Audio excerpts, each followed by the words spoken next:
bigger than anything you can imagine. 就在贝奇特博士消失了30年之后，新的量子飞跃计划重新启动。首席物理学家 Ben 亲身尝试时空跳跃，却迷失在过去的时间里，过着别人的生活。I leap into other people to change history for the better.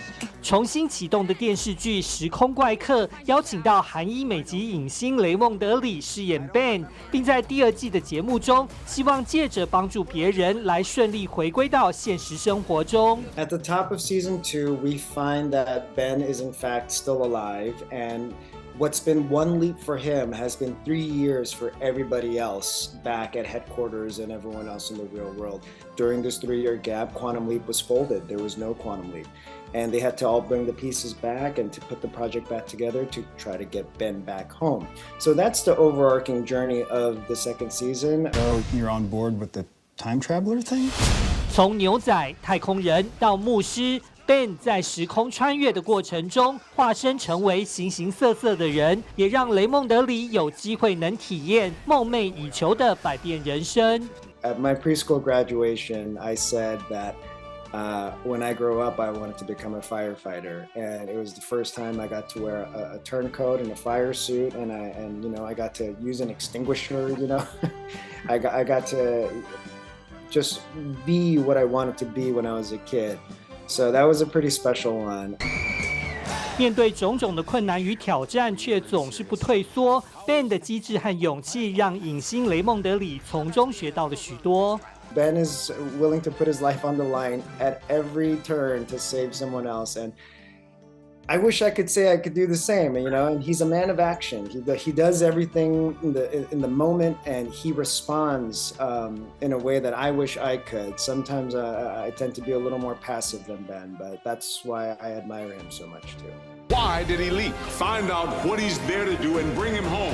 除了雷蒙德里之外，时空怪客还网罗了电影《魔鬼克星》的资深影星厄尼哈德森来饰演量子飞跃计划的负责人 Magic。他也赞许本剧能深刻讨论美国社会议题。There's an episode that I become the hologram, and I support him in his leap, and it's during the Los Angeles riots. And it takes place in what we call Koreatown here in Los Angeles. And it shows that community.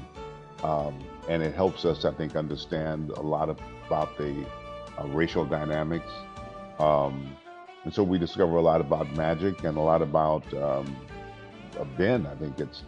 So that's my favorite episode. You fail, there is a 100% chance that this ship will crash. 看勇敢的 Ben 如何在团队的协助之下解开时空跳跃的谜团，也看时空怪客能否改变错误的历史，选择一条通往正义的归途。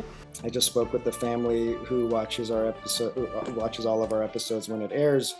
When they come across a tough portion where this character is left making a really tough situation, they pause it and they talk about it. They go, what would you have done in this situation? And it becomes a teaching moment. And I love that our show can not only entertain, but it could also teach. But what I hope with a show like Quantum Leap, we can realize that we can make other choices, and that the choices we make impacts what's to come. And I think with the right choices, we can have a better outcome. And so I hope we can realize better choices. 中新闻殷宏文在好莱坞的采访报道。